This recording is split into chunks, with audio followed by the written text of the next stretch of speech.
The Tao of Self-Confidence, episode 576. Welcome to the Tao of Self-Confidence, where I share stories of amazing women who have discovered their inner journey to self-confidence. Visit our website at thetaoofselfconfidence.com. Your inner journey to self-confidence awaits. Well, hello, friend. Welcome to the Tao of Self-Confidence, where I share stories of amazing women who have discovered their inner journey to self-confidence. I'm your host today, Sheena Yap Chan, and today I have an amazing lady on the show today. She is the CEO of Smarter Me, and I'm really excited to have her on and share her story with us today on self-confidence. So without further ado, I'm going to introduce you to Ling Lim. Ling, how are you today? Maybe you can fill in a little bit more about yourself to the listeners. Sure. Thanks so much, Sheena, for having me on this podcast.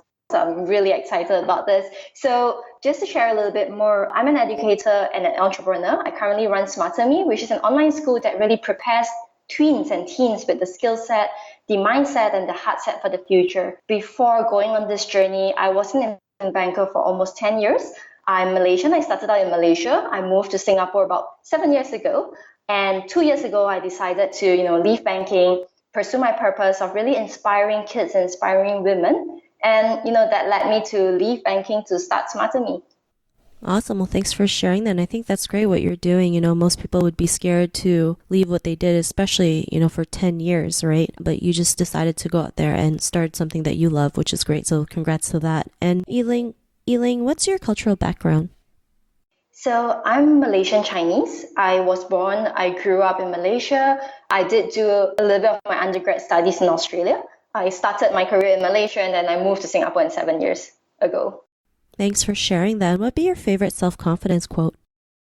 So this one is actually by a speaker called Yossi Ginsberg. He's an Israeli writer, author, motivational speaker who was lost in the Amazon jungles for, 21 days. And I heard him speak at a conference here in Singapore. And there was something that he said, which is, if you're going to dream big. Don't let the world's skepticism stop you from dreaming. Eliminate the word but from your mind. And I think to me, that was really powerful. Reason being, I think, I guess I'll share a little bit more about this later as well. But starting on this entrepreneurship journey hasn't been, I never saw myself as an entrepreneur. So, starting this journey, I had a lot of self-doubt whether or not I was dreaming too big. Was this too big of an aim? Was this too much and more than what I am capable of achieving? And hearing him speak that really struck a chord in my heart.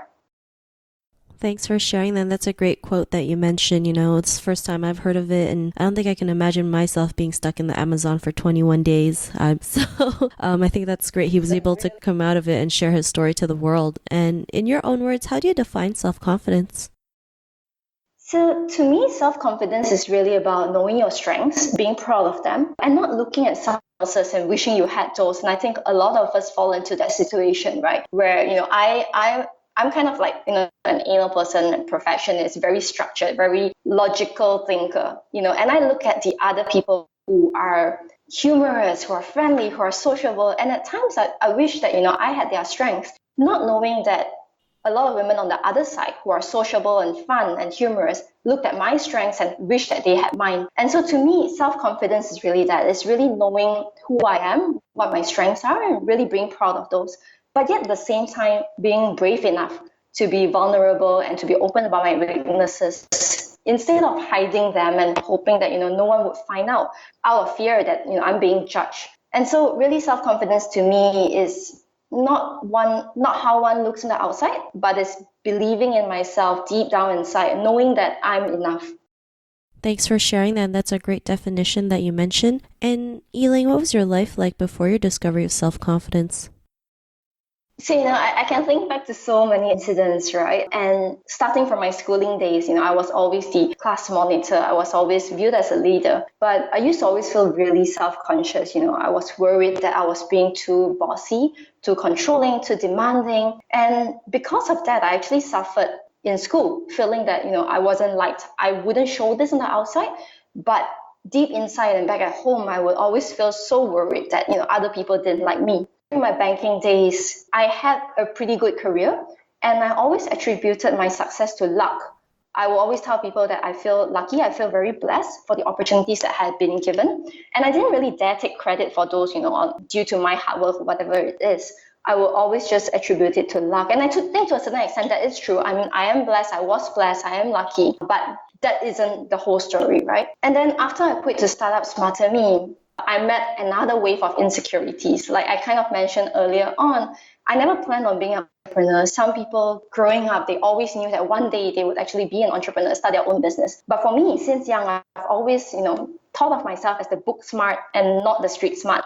And so even after leaving banking to start up Smarter Me, I wasn't comfortable calling myself an entrepreneur. I would always just call myself, CEO of Smarter Me. I would never name myself an entrepreneur.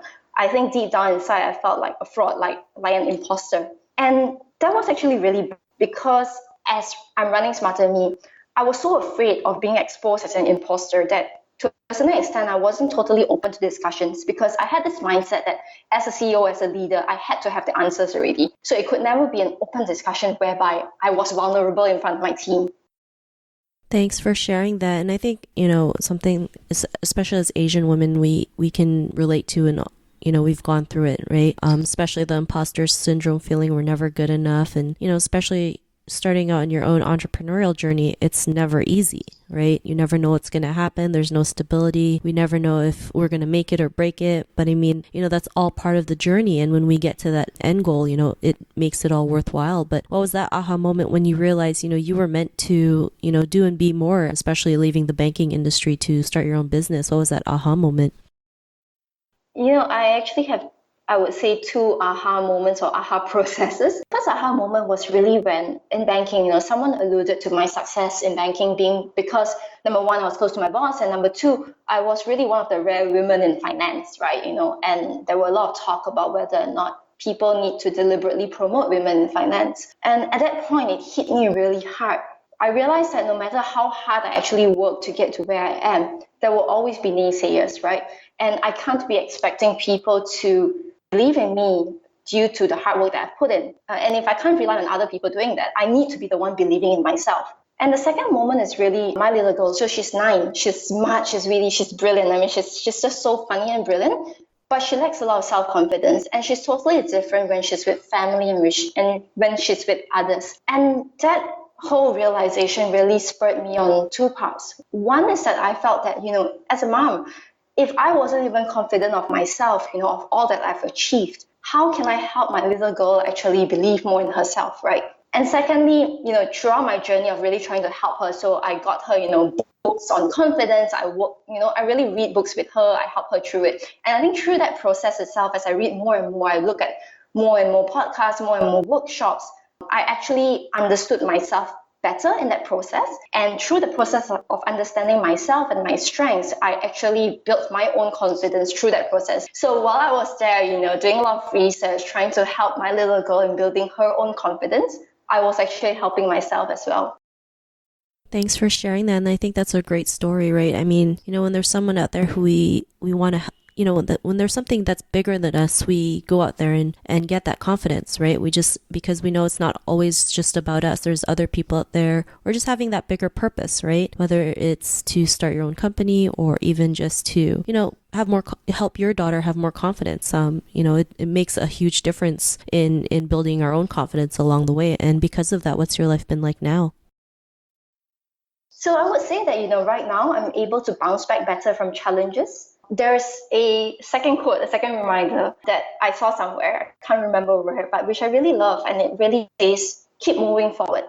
Avoid the roller coaster ride of highs and lows, celebrate my wins, remain humble, move on to the next challenge. Likewise, reflect on my failures, adjust and move forward without wondering what might have been. And that has kept me motivated throughout this whole journey. Whenever there are highs, there are lows, there are failures. I mean, there was one point where we actually pivoted the business of Smarter Me. And during that process, despite what people say about as a startup, you have to be agile, you have to change with times. A part of me really felt that I had failed, right? But knowing what I know and being more confident, I actually allowed myself a little bit of time to reflect on that failure, to write down all my feelings, understand the core of my emotions, and then allow myself to reflect on that, bounce back, and then move on. And that's something that I constantly remind myself of. So it's not always the case that I'm confident, right? I'm still on a learning journey myself. I'm not 100% confident all the time.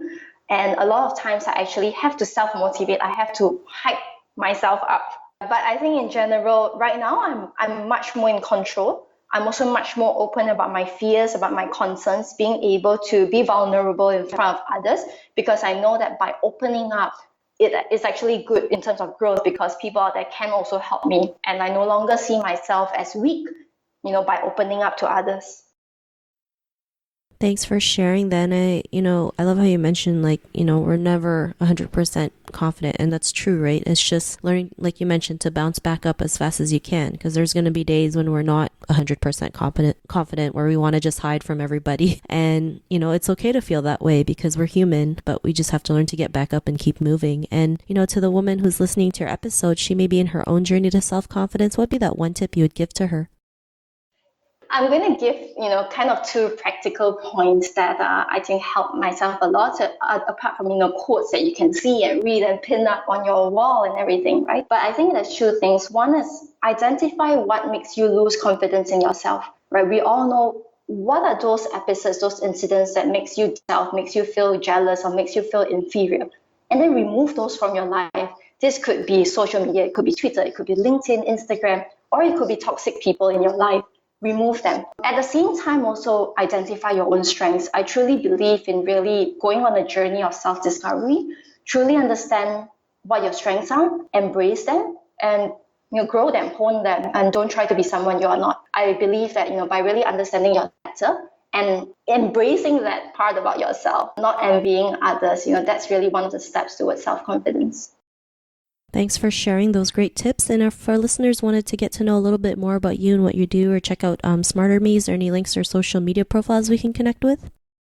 Yes, sure. So Smarter Me is an online school that prepares kids and teenagers for the future. We teach tech skills, entrepreneurship, design thinking skills, and all these are online, live, interactive online. So regardless of where you are, as long as you have kids and teens, this would be something I'd love for you to check out. It's on smarterme.sg. We're also on Facebook at Smarter Me. Individually, I'm also contactable or reachable on LinkedIn. My LinkedIn link is a kind of long, but if you search Ling Lim, you should be able to find it.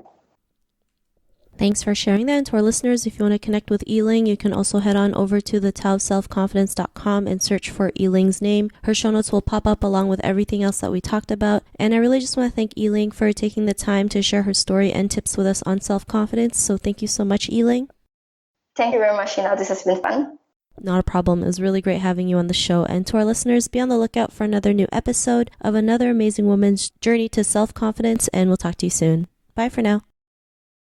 Thank you for tuning in to another amazing episode of the Tao of Self-Confidence.